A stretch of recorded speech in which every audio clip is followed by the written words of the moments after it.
This episode is different. No crisis, no competitor, no investor in the room with hard questions, no filing window closing in 48 hours. Just you. Something you've built. And a question that refuses to answer itself. Should we protect this? Not how, not when, whether. And here's the honest version of what that moment actually feels like. You genuinely don't know. It works. It has some value. It must have some value. It might even be important, but you can't see far enough ahead to be sure. There's no obvious threat forcing your hand, no signal telling you this is the thing, just ambiguity. I am Maria Boicova-Wynants, and this is What Would You Do? Today's episode is about a decision that doesn't announce itself loudly, the one that arrives quietly in the middle of everything else and waits. And most people let it wait too long. That's the problem. Not because they're careless, because ambiguity, that's very uncomfortable. And the path of least resistance is to defer. Today, I would like to talk about why that is a mistake and what to do instead. When the answer isn't obvious, most organizations do one of two things, and both are wrong. And I want to be direct about that, because there's a tendency to dress this up as reasonable. The first one, they drift. Let's come back to this. We'll see how it develops. We need more information before we can decide. That sounds measured. It sounds like strategic patience, but it isn't. It's simply avoidance. And it has a very specific cost to that, and I'll get to that in a moment. The second is they overcompensate.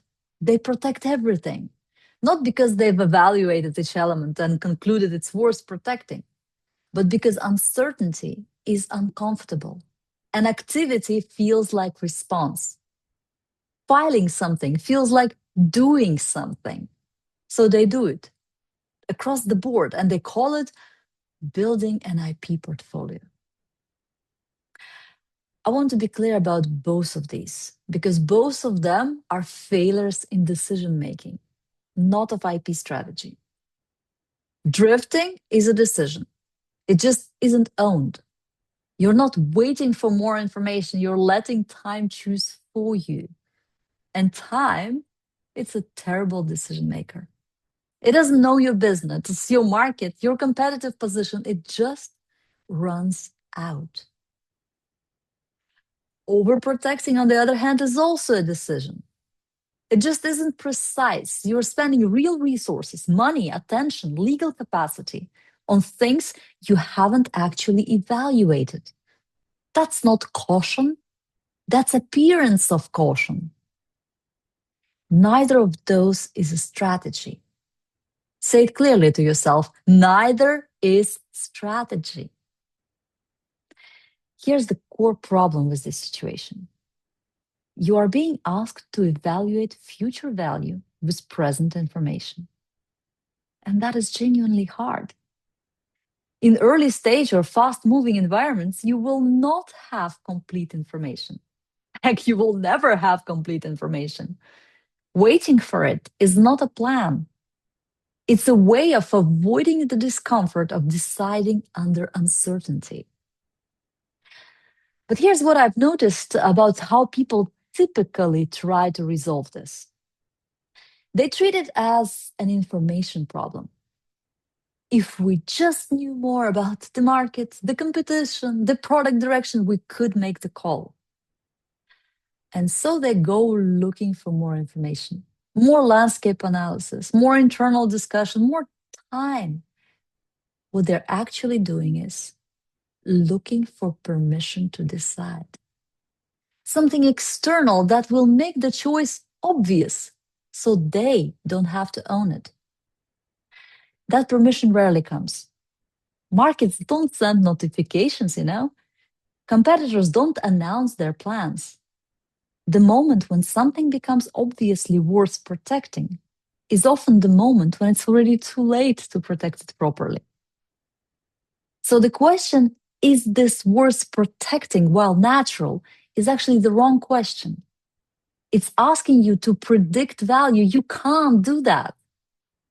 The right question is, what would make this worth protecting?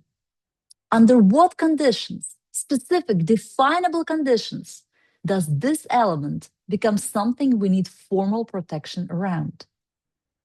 That's a question you can answer right now with the information you have. And answering it changes everything about how you handle the uncertainty. Let me tell you what actually gets lost when this is handled poorly, because it's not always obvious, and that's part of why the drift happens. What gets lost is optionality, the ability to choose your path later. When you wait too long, two things close. The filing window, there are real legal deadlines, and once certain disclosures happen, certain forms of protection are just gone permanently. And the strategic window, the moment when a specific protection would have created leverage in a negotiation or changed the dynamic with an investor or shifted the terms of partnership. Those windows don't announce themselves. They close quietly. And you find out that they've closed when you need what was behind them. On the other side, when you protect too early without validation, you lock in a direction. I have been already talking about it in the previous episodes of this podcast. The filing reflects a product assumption. The legal structure is built around a feature that the market might not care about. And then when you need to pivot, as most companies do, multiple times, you're working around a legal architecture that was built for a company you used to be. In both cases, the loss is flexibility, and flexibility, especially early, is not a nice to have. That's how you survive long enough to get it right. The cost of getting this wrong is not a fine, it's not a lawsuit, it's a narrowed future. Fewer options, less room to move. That's harder to see than a legal dispute and harder to recover from. So here is what I would do. And I'm going to be specific here because there is a lot of vague advice on this topic and it simply doesn't help. First, define the trigger. Not, is this valuable? That question loops forever. Instead, under what conditions does this become valuable enough to act on? Make it concrete. A revenue threshold, a user adoption number, a specific partnership that would require it, a competitive move that would change the risk profile, or a funding round, for example, when this suddenly appears on a due diligence checklist. Pick the conditions that are specific to your business, your market, your timeline. Write them down. Because until you've done that, you're not evaluating an IP question. You're managing your own discomfort about uncertainty. And those are different problems. Second, map the window. How long do you actually have? This is where I want people to get precise because the answer is almost always more constrained than they assume. Are there disclosures planned? A conference talk, a product launch, a press release that would close the filing option? Are there partnership conversations underway that might require you to show clean ownership? Is there a fundraise on the horizon where this will be examined? If the window is genuinely open, you can afford to observe. If it's not, if there's a disclosure coming in 3 months that you haven't accounted for, then waiting is not patience. It's unforced error. Third, classify the asset honestly. And I mean honestly, not like aspirationally. There are elements in every company's portfolio that are genuinely core, differentiating, hard to replicate, central to the value proposition. And there are elements that are nice to have, like useful, functional, but not the thing. The mistake is treating everything with the same level of urgency, because doing that means nothing actually gets the attention it deserves.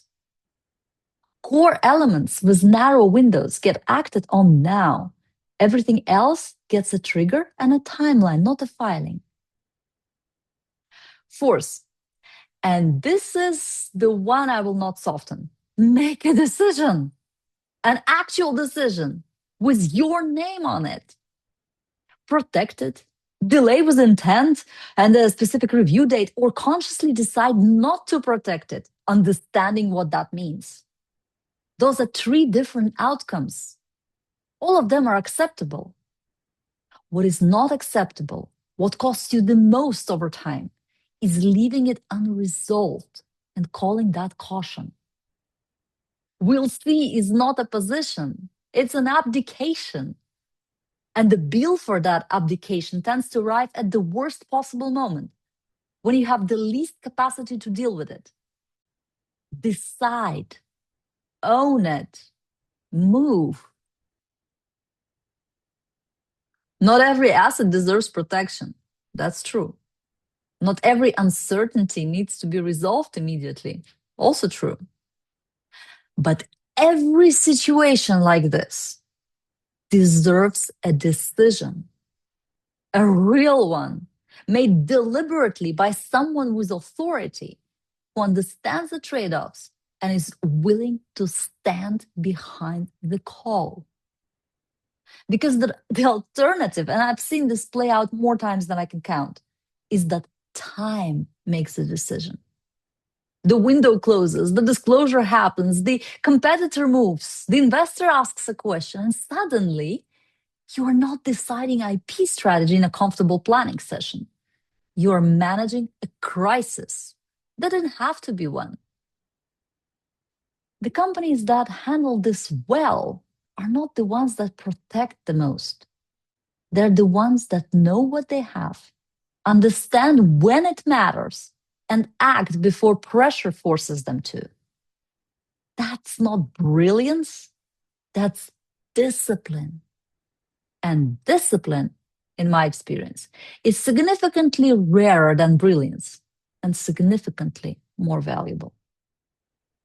The work of deciding what's worth protecting and when and how is where I spend a lot of time with founders and leadership teams.